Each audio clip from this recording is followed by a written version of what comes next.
السلام عليكم أعزائي المشاهدين، مرحبا بكم في هذا الفيديو الجديد. لا تنسوا تشجيعنا بالإعجاب والاشتراك في القناة ليوصلكم جديدنا. على بركة الله ابقوا معنا.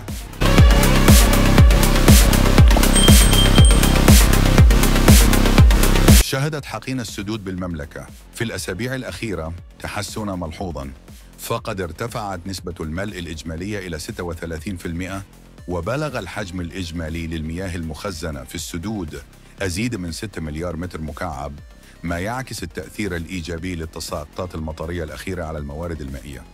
وعرفت السدود تحسناً كبيراً في مخزونها المائي مقارنة باليوم نفسه من السنة الماضية، حيث لم تتجاوز حينها نسبة الملأ 26.6% باحتياطي 4.29 مليار متر مكعب، ما يمثل زيادة تقارب 1,567,000 متر مكعب.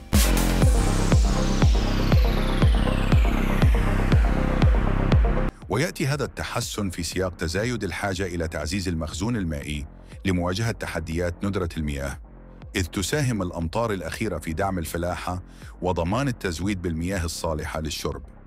ومع استمرار موسم الأمطار تبقى التوقعات مفتوحة لمزيد من التحسن في مستوى الملء، مما سيعزز الأمن المائي بالمملكة.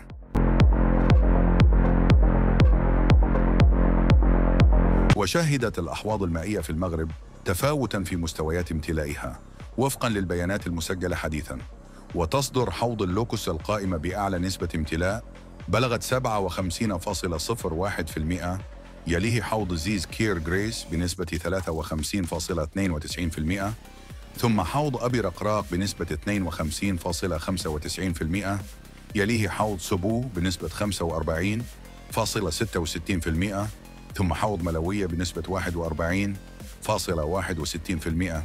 أما حوض درعا واد نون فسجل 30.99%، متقدماً على حوض سوس ماسا الذي سجل 61.64%. وجاء حوض تانسفت بنسبة 54.42%، لكنه يشهد انخفاضاً طفيفاً مقارنة بالسنة الماضية. وأخيراً سجل حوض أم الربيع أدنى نسبة امتلاء بلغت 8.99%، مما يجعله الأكثر تراجعاً في الموارد المائية. وشهدت بعض السدود في المغرب انتعاشاً ملحوظاً في مخزونها المائي، حيث سجلت 5 سدود نسبة امتلاء بلغت 100%، وهي سد النخلة وسد شفشون وسد علوات زا وسد بوهودة وسد سيدي سعيد مع شو، ما يعكس تحسناً كبيراً في الموارد المائية بهذه المناطق. وعرفت بعض السدود الأخرى في الوقت نفسه زيادات استثنائية في منسوب المياه، حيث سجل سد الدورات أكبر تحسن بارتفاع نسبتها 70.61 نقطة، لينتقل من 22.5% إلى 89.66%. كما شهد سد محمد الخامس ارتفاعاً ملحوظاً من 15.08% إلى 66.84%، زائد 48.67 نقطة، يليه سد أولوز بزيادة 40.43 نقطة ليصل إلى 60.79%.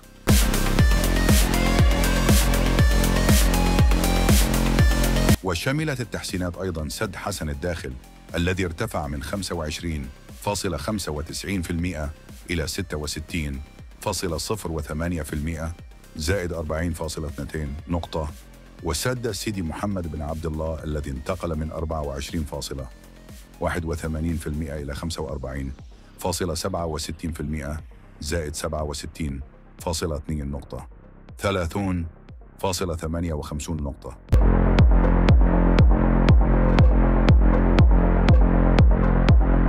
حرب الذكر أن هذه الأرقام تعكس تحسناً ملموساً في المخزون المائي، مما قد يخفف من حدة أزمة الموارد المائية في البلاد.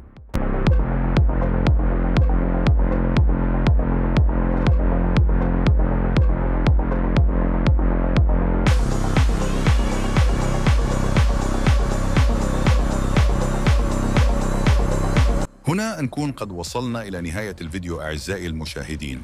أتمنى أن يكون الفيديو نال إعجابكم. لا تنسوا تشجيعنا بالإعجاب والاشتراك في القناة ليصلكم جديدنا، والسلام عليكم.